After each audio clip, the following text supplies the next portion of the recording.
So we've got our Aqua here. Put your water, this is your water pipe here. You see that's got a filter on the end. There is filter on there? Yeah, so that's actually a filter. The water pump is actually on board. Oh, okay. Okay, so you've got an onboard pump. So with that, it's very light and it tends to like to float.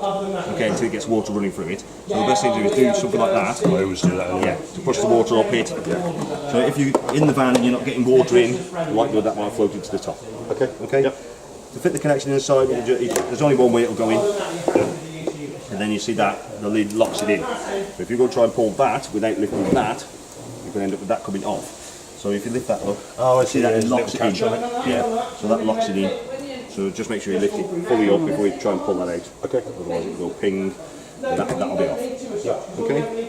Next thing we come along to is your vent for your boiler. Yeah. So on the previous one you're like a square one. The drain down for your boiler was on the screw on the outside. That's right. Yeah.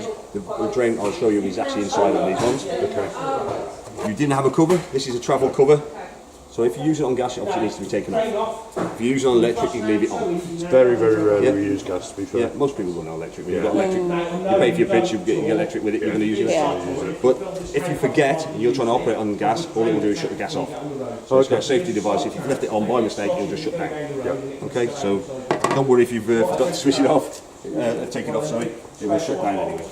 Motor mover, I don't know if you had a motor mover before. No, I never had one. No, they are very good. I will explain that more afterwards. But obviously it's easy when I've got all the stuff disconnected. Okay, wastewater outlet, obviously it's there, where my bucket is. Yep. Toilet, so what you've got? Standard cassette. Yeah, so you've got a standard cassette, which should be, slightly different probably in the last one. This one has got wheels and a handle. Obviously it's easier to go in. The capacity of that one compared to ours? Probably slightly different, yeah. Obviously, it's slightly smaller, it's obviously slightly lighter when you're carting it off. So the mechanism should be pretty similar. Obviously, you can put your blue chemical in there, you can also obviously empty out there. You have a legal, obviously you can access fire there as well. So there, obviously fairly similar, it's just obviously got handling. And wheels obviously makes it life easier. Flush tank, reservoir, so you may have had it down here alongside the cassette. That's the access to that, so you just top it up through there. Okay. What you've also got on this little ledge is your drain down for your flush tank for in winter. All the keys around the vehicle for the lockers, are they all the same as front door? Yeah, it should be inside there. Oh no, I'm trying to think now. I think the front doors are separate key compared to the lockers. Okay. I've got a few different bands today and I'm just trying to figure out which one keys are what. Yeah. Alright? Okay. Just find yourself on the cable and the gas hose. You can do what you think and wind it down. Then a good best special safety your battery locker. So I've got my battery and the cable connected. So we've got no battery in there? No, no battery comes with it. It's very rare we use one again. Yeah, we obviously need a battery in there. If you've got a battery in your van, obviously you can swap that over. No, we haven't. Well, we have those knackered. Okay, so you do need to get a battery. To be fair, it's very rare we use them. Yeah, well, with a motor mover, you will need a decent battery. Of course, you're not the mains. Yeah, you will need a decent battery. At least a minimum of 100 amp hour. Okay. 110 amp hour is a better one. Obviously, it's much bigger. It all depends on how far you're going to need to move it. If you've got it at home and it's you've got a long drive to go up or slope to go up, obviously. As soon as that battery's flat, that's it, it's not going to move. You need a decent Which battery. plug charges that? Which plug? Grey or the black? Grey. So I need that grey one fit. Yeah, if you want to charge it when you're travelling, yes. Yeah. Okay, obviously it will charge when plugged into electric. Yeah. If you want to charge it, so that'll just top it up if you need to as you're travelling. But obviously you've got to remember that the car is obviously taking some of that power as well to charge its own battery as well as you trying to charge the caravan battery. Yeah. So if that goes flat, the chances of it, unless you've driven a hell of a long way, it's not going to be charged. It's fully charged by the time you get there. No. Okay, and then you've got a key point just behind the electric cable. So that's the key point for the motor mover, which I'll explain more after. Okay. So powering, obviously normally you will just thread it through there and obviously close the door normally. Right, I've got my torque spanner, obviously alongside the wheel. It's very important that you do check the wheel torques very regularly. I always check the mine before I go away each time. I'm just trying to figure out, just trying to remember now, it's either 110 or 115. So obviously you had the book, that's why I was looking for the book to see what the actual was. It's either 110 or 115, I can't remember on this particular model. What's the pressures? That should also, well, not even say here, 55 PSI. Yeah, okay. And that obviously got an electric outlet. 35 volt. anything into the awning, power wise, you can plug it in there. It's your domestic 240. Your domestic 3-pin. Right, would you like to go inside? Go on then. You go first, go on then. Exciting differences in there.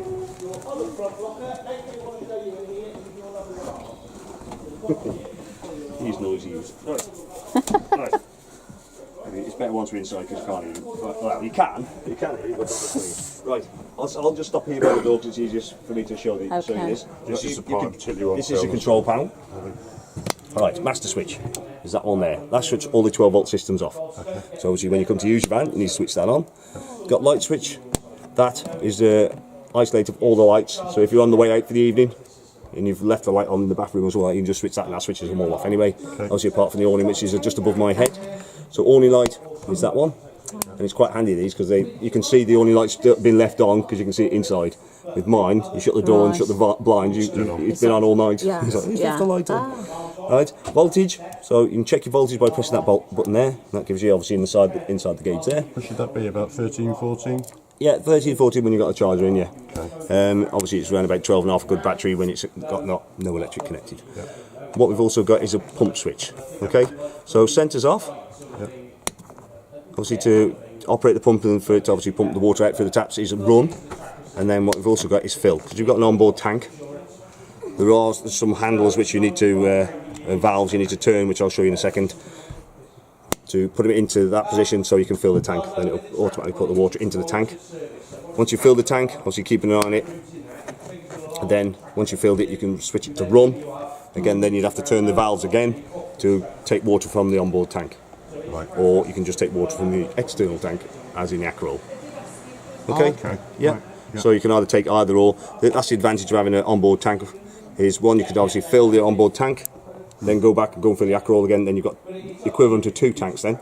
Yeah. So you can operate empty one, turn the valve, start taking water from the other one.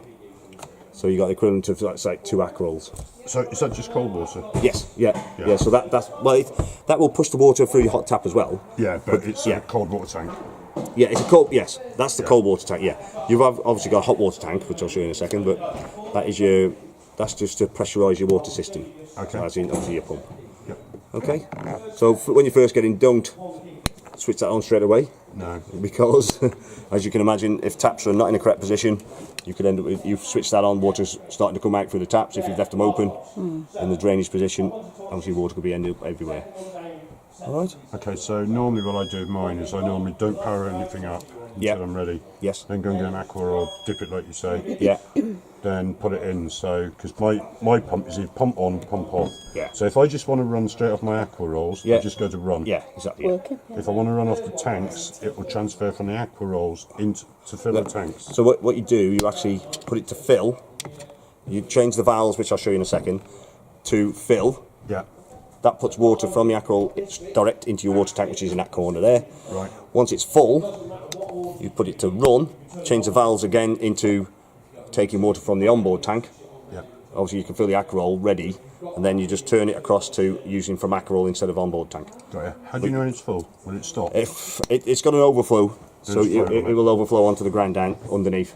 Right. But they're roughly equivalent levels anyway from Aquaroll to so your onboard tank. basically- Roughly, yes, but you probably will hear it overflowing. Right. Because I think it's slightly less. It's slightly less than the Aquaroll. Yep. Okay, so you haven't got a gauge to show you that.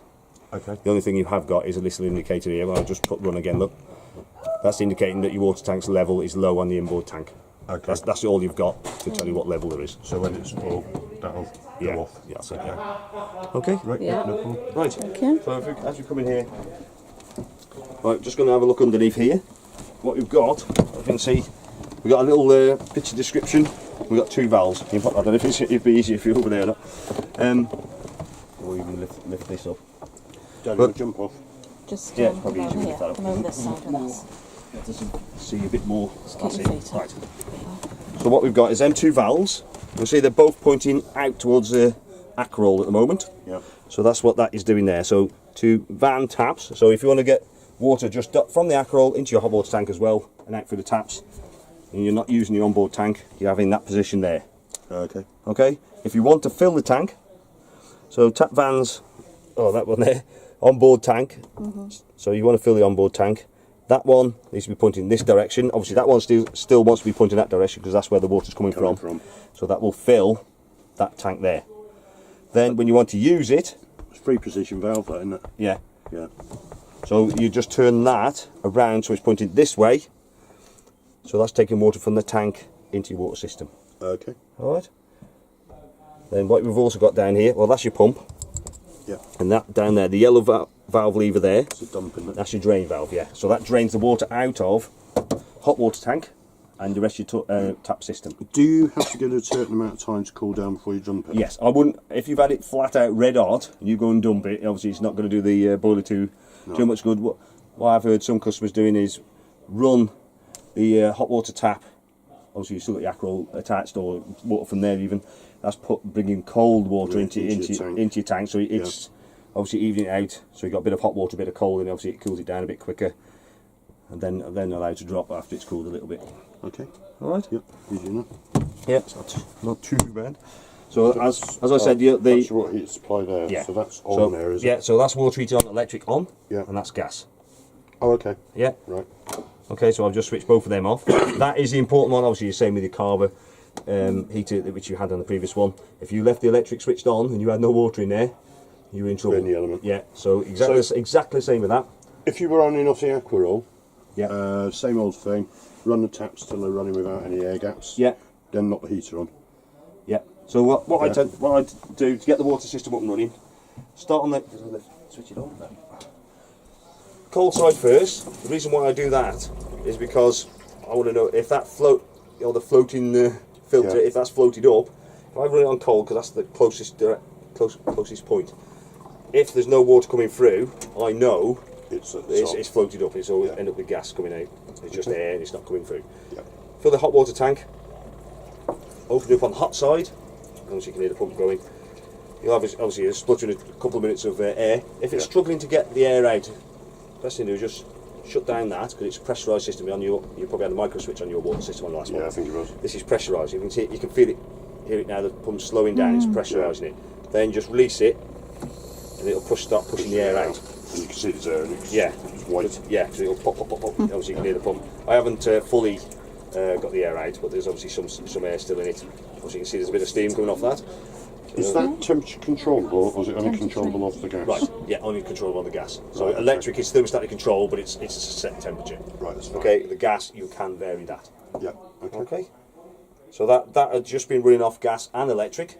So I've run this up probably 10-15 minutes probably, and that's got it up to temperature quite nicely. If you're going to use the onboard shower, you may want to have it on both just to get the temperature up.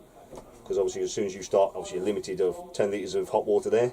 Yeah. You start using the shower. It's soon gone. One is obviously as hot water's dropping, obviously cold water is topping it up.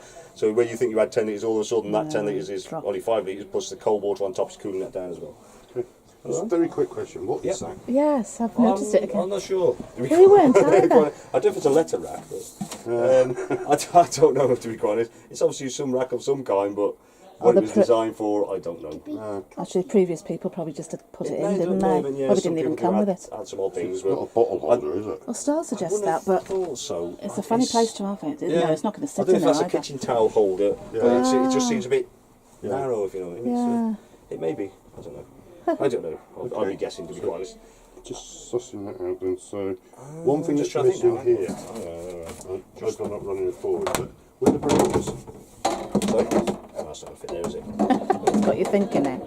Yeah, I was just thinking if it was that. Yeah. Actually, no, I think you're right. Or the chopping board. Because it's got to go somewhere, isn't it? Yeah, when you're not. I don't think that Bit doesn't. of a stand. But that, yeah.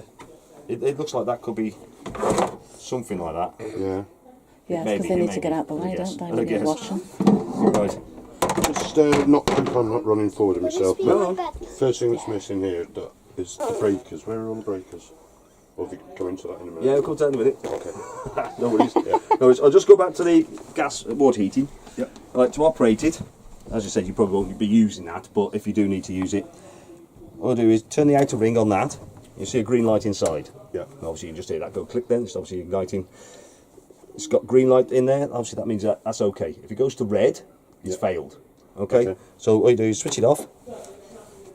What you need to do then, obviously, is make sure you turn your gas on. You have got gas. You remember the cover? Just make sure you've taken that off, because that will fail it. Right. And what also it can have is air in the system. Okay. All right. So once you've checked all them things, turn it back on again. If it fails again, switch it off again. The likelihood is then it's got air in the system. So it might take 2 or 3 attempts just to purge the air out, and then it should fire up. Okay. Then you've got your thermostat control in the centre, as you said, for variable temperature on the gas. As I said, the electric's not variable. Right, no, that's fine. Okay. Yep, okay. Right. Talking about electrics then, just behind your heels. Yep. There's your consumer.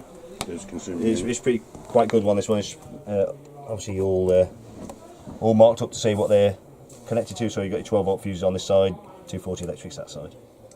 Okay, the charger system is in the back of that, so there's no charger switch to switch on or off. As soon as you plug electric in, it will start charging your battery. Okay. Okay, Yeah, it's fine.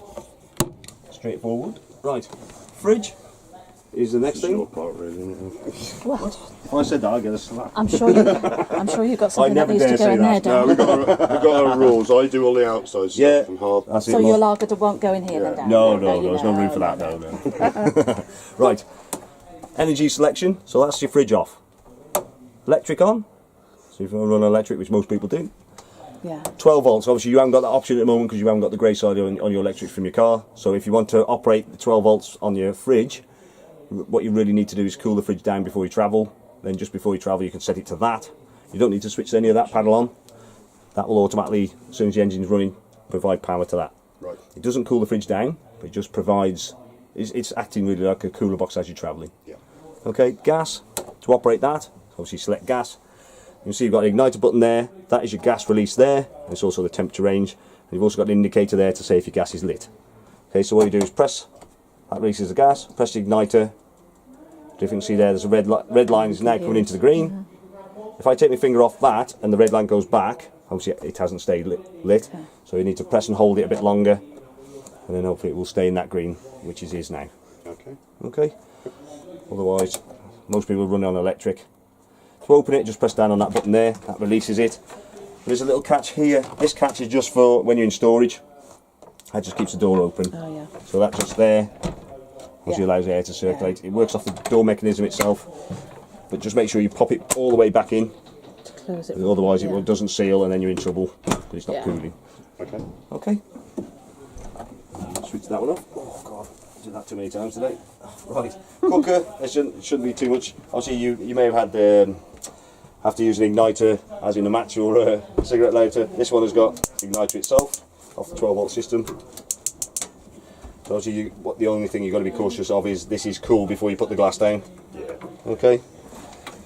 Your grill. Which one's a grill? That one. That's probably going that many different ones. Yeah. So the grill is on that side. Obviously, hold it a bit longer to stay lit. Okay. After maybe. Grill pan handles just inside there Yeah. for you, and then oven the same. So you're quite good with the Baileys. You've got the 2 rack on there instead of the single one, which the Swifts come with. Okay. Oh, we also got microwave. Very important that you don't travel with glass plating. If that does drop out and there, you're going to be in trouble. It's going to go, obviously, break that or Yeah. damage anything else. You can just sneak it there for now. I like these ones. They're just straightforward. Yeah. Ping, ping. Whereas some of these new ones, are just you have to press the buttons and Yeah. to get even just to get It's like just the other one we had in there. yeah just to get 2 seconds, you have to press the button about more What times. is that, do you know? 700. That's lucky it's actually on it for a change. The new ones I think are 800, but that was that they don't actually tell them on there. Okay. So that's probably about 3 amps, isn't it?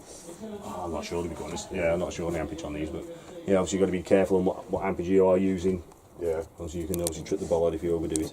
Yep. Okay. Fire. So we obviously got your heating system. What you've got is a nice little switch there. So if you're running on electric, that obviously needs to be on. You've got this control. Looks very similar to the operation of gas on the boiler, but it isn't. It's actually electric. You can see it says 230 volts there.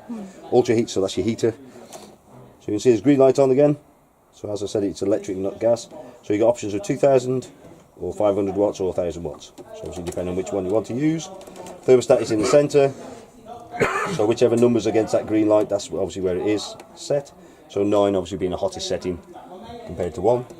that heats the element inside there. If you ever switch that on, no green light on, that's because you haven't switched that on. Yeah. So why it needs 2 switches, I don't know. That's what they do. Okay, what you've got is also gas. So gas operation on your fire. You turn that, as if you can hear the ticking. So the igniter is ready to light the gas. Obviously with him making all the noise there, you probably can't hear it. Right, all you do is just, obviously put it around about 5, that will light it. If you press it, you'll hear the ticking stop. You can obviously hear the gas fire up. You should be able to see the flame for that. Yeah. Okay, so the narrow part is the pointer. So depending where you want it, obviously 10 being the hottest, or 1 being the coldest. Then to switch it off, just bring it back just past the 0. Okay, and that'll switch it off. Okay. Right, what we've also got is a fan operation on there as well. That's independent of the 2 heats. So you can use it on the gas or you can use it on the electric.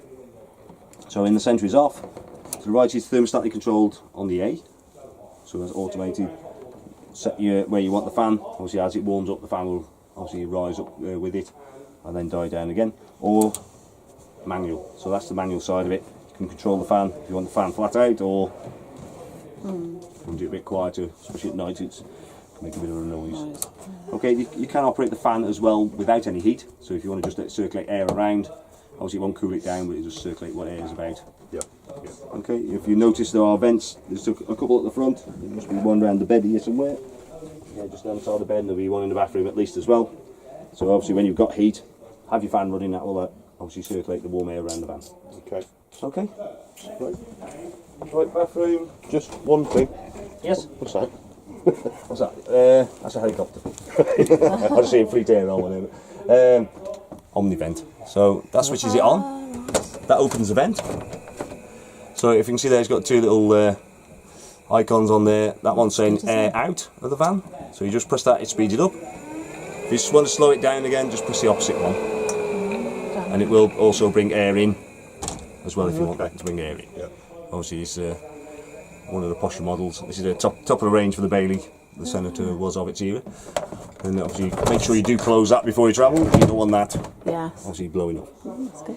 Okay, bathroom. Be careful down in this stuff. There's obviously not, what you may have had slightly different, you may not have had the electric flush on the toilet on your last one. Normally you hear that noise. That means your flush tank's empty, so you have to go and fill it up. Yeah. And then you've got an indicator there, so that if that lights up, that means your waste tank's full, so we need to go and empty it. Okay. To use it, obviously you've got a swivel seat. There's got a bit of water there, so I don't want to splash me in the face. Right. So, oh, hang on, what am I doing caught on here? That could be painful. Right. So, if you can see this lever down here, that's what operates the wastegate. Okay. So that down there. So obviously when it's open, use it. Obviously once you've used it, flush it. Then once you've flushed it, close it. Okay. Yeah. If you're trying to get the waste tank out and it's not coming out freely, It's because it's open. yeah, that's been left open. Yeah. Okay. Okay. So easy as that. This is all 2 floors, is it?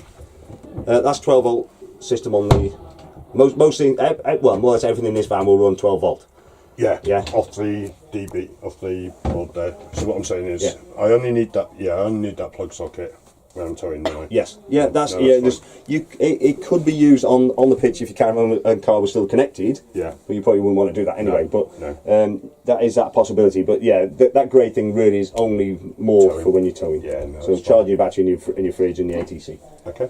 Okay. Shower. Like I say, there's nothing too much difficult with that one. Yeah. Obviously, as I said, if you're using obviously hot water, and as you're using the hot water up, the cold water's topping up. So you're obviously limited. Even though you've got 10 litres of hot water, it's very limited. So you just got to be cautious how much hot water you're using. Most people tend to use the facilities on site anyway. Yeah, but so do we. Yeah, always. yeah, I don't tend to use. No. Just ends to be like a washing basket or something in there to Yeah. and dogs do Yeah. it probably. Yeah, man, then. Good boy. So obviously you've got access under the bed as well. That just lifts up. Yeah, when I first looked at this van, I thought, how on earth do you get in there? Yeah. Also you got what they call a wet tray there. So you can put dirty boots and things like that just through that door. That is the blue box there. That's your control box for your motor mover. Just out of curiosity, because you're supposed to have the actual weight, well, Yeah. either in All- the all front the or the axle, back. yeah, What yeah, would yeah. you put in here? Anything bulky and light. So, So things like Acarols, waste masters could fit there quite nicely. they're not going to be heavy, or Right. or bedding if you obviously didn't want to put them in there. Yeah.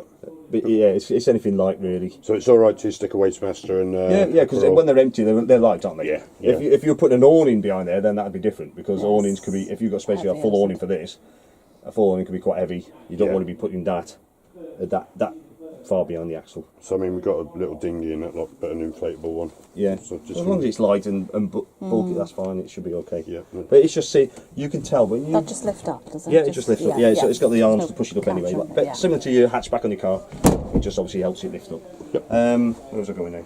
Oh yeah.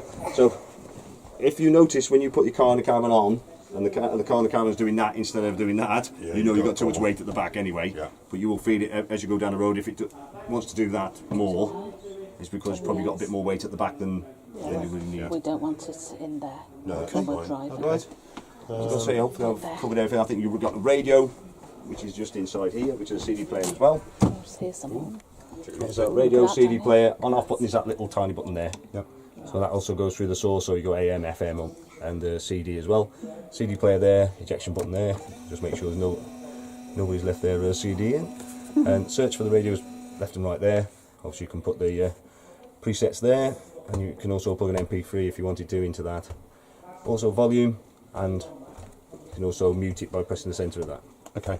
I take it that's the status, isn't it? Yeah, so that's a directional aerial. Yeah. So what you can do is loosen that off, have a look, see where everybody else is pointing their aerial, slide it up, you can turn it, lock it off, and you can also change the angle of the top of it as well. Oh, okay. So have a look, if everybody else has tipped it up, then obviously tip yours up as well, because obviously like you to be having a better signal. Towing as well. It's down. Yeah, make sure it's down, yeah. Yeah, you don't want to be collecting any trees on the way home. Yes. And obviously make sure you lock it off. You've got the amplifier obviously there for the signal, obviously make sure that's switched on when you're trying to use it. So I take it this is digital, unlike ours, which was Yeah. analog. Yeah, you'll pick a digital So signal if with you that. plug Yeah. in, how many points are there? Is it just one there? Yeah, I think it's just that one there, I think, for the TV. Right. Because that's why you've got a TV point on that. Yeah. On that swivel. Okay. Are there any tables in this one? Right, no, you have to sit with the plate on your lap. That's fine. Inside there is your table, which is a folded style one, freestanding. You could have that in here, or if you've got an awning, you could actually freestand it up in the awning if you Where's wanted the to. table? Oh, that's It's one there. of them. That's there, yeah. It slides out and it there. folds out. Oh, right. And then The it little, goes there. yeah, Right. and it sits in the centre there, yeah. Alright. It's nifty, isn't it? So obviously you've got all space for everything. Got plenty of room for, obviously, just be careful how much weight you are putting into things. Obviously also be careful what you put up here, because anything, it might obviously locked when it's travelling, but it's obviously might have wobbled about, especially this one here. Yeah. That comes out, you open that, it comes out and it goes cracking straight through the worktop. Yeah. It can make a right mess of the worktop and it would be expensive to replace. Okay, right. Well, what we got here, so this might just prompt you if I've missed anything, or there's any questions. This is a handover sheet, just on explanation of how things work. Right, so what I need you to do is read through this and tick through these as you're going along. So Chris Etchin, if you